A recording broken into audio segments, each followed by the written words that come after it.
trigonometrical substitutions replace expressions with involving square roots with expressions that involve the standard trigonometrical functions, but not square roots. Integrals involving trigonometrical functions and are often easier solved than the integrals involving square roots. Well, there are three types of trigonometrical substitutions. There is with sine, is square root of a squared minus x squared, set x equals to a sine of t.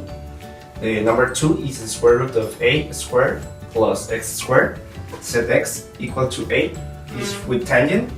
And the number three is the square root of x squared minus a squared, set x equal to a secant of t. So in trigonometric substitution, in our example, you need to do 5 steps to get the answer. So the first step is to get x and dx. The second step is to substitute and factorize and also do an identity. Then in the third step you need to eliminate and get your integral, but you need to get the tangent, so you need to go to the fourth step, that is your triangle. So you put your values, and with your values you subtract your formula, so you get your answer. So you finally got your final answer, that is natural logarithmic of x over 2 plus the square root of x squared minus 4 over 2 plus g.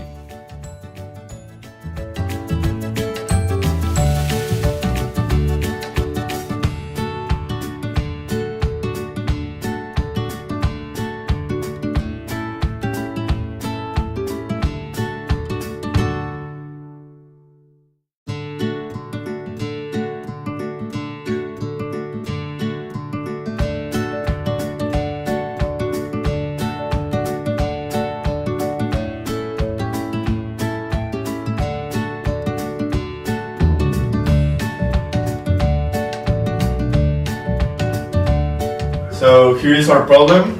So we need to integrate these functions. So the first thing that we need to do is to get our u and our du.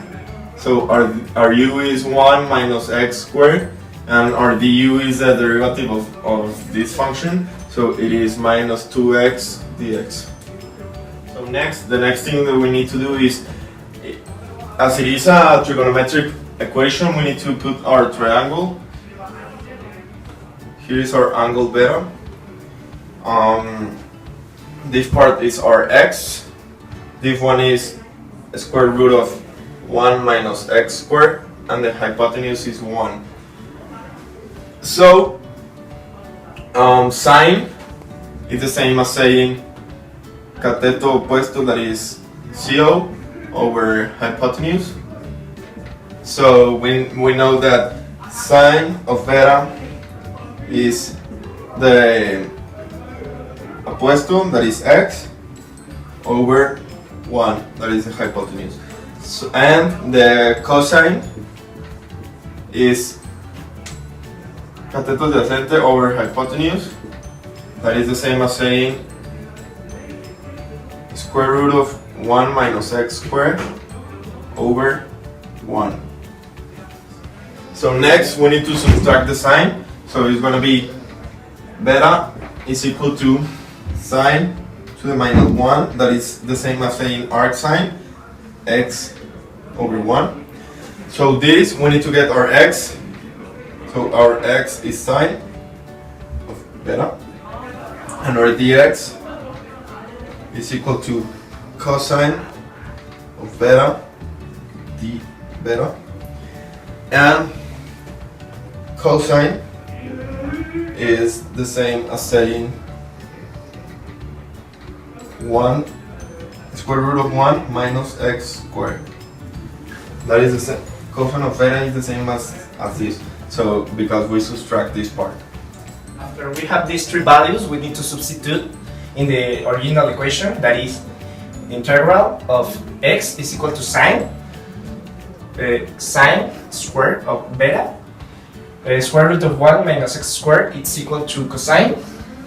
It is times cosine of beta. And finally dx is equal to cosine of beta d beta. It is. Then we need to multiply these ones in the next step. sine square root of beta times cosine square root of beta d beta. Well, in the next step we need to put the integral, and we need to change these ones for identities, like 1 minus cosine of 2 beta over 2, and the another one is 1 times cosine of 2 beta over 2 d beta. Then we need to multiply these together and put the integral of 1 minus cosine square of 2 beta over 2 times 2, 4, and put at the same d beta. Finally, we need to take out this one, and we have 1 over 4, the integral, and 1 minus cosine of 2 beta and the d beta. Well, the next thing we need to do is to separate this with each one with the integral.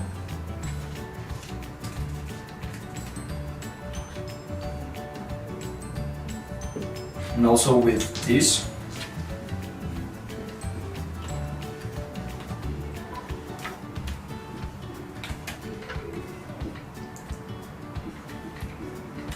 And not forgetting also to put our values of A and B.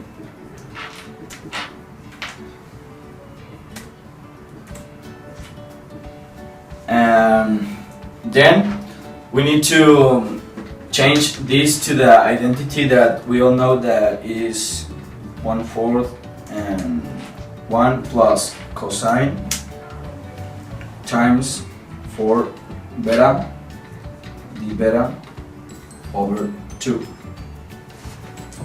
and this will pass as the same it is. Then we need to separate it again, but this time we need to multiply these two, that's why it's 1/8.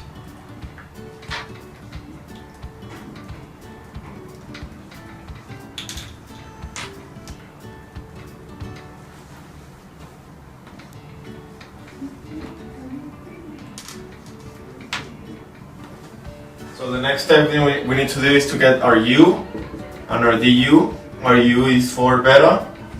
Our du is 4 d beta, sorry, and our d beta is equal to 1/4 du. So now we need to substitute our values or integrate. So we put 1/4 of beta, that is the same as the last part. Then minus 1/8 of beta, because it was integral of 1, that is the same as beta, is 1 is 2. Then minus 1/8 of 1/4 sine of 4 beta, and we put this part like this. So the next thing we need to do is to subtract these ones. So we are going to have 1/8, because 1/4 minus 1/8 is 1/8 of beta, minus 1/8 times 1/4, that is 1/32. All of this sine of 4 beta of this. So this is our result, is our integral result. So we have our result, and the only thing that we need to do is to change the betas for an arc sign, that is the same as saying sine minus 1. So we change beta, arc sign, and in this part, the only thing that we have to do is substitute with our x's, that is 1/2 and minus 1/2. So in the first one we substitute with 1/2 in all the x's, 1/2, and in this one minus 1/2 and minus 1/2. So we get this part, but this part cannot. It has an identity, but it's very rare, so it's very difficult to find it. So we leave it like that because if we try to find the identity that is correct, it's going to be like very difficult. So our points in this part is 3.72, and in this part is minus 3.72. It's not going to be 0, but it's going to be a close number to 0. It's going to be like a little difference. So this one is not like a result because this is affecting like this. So this identity is very rare, so the result is going to be something near to 0.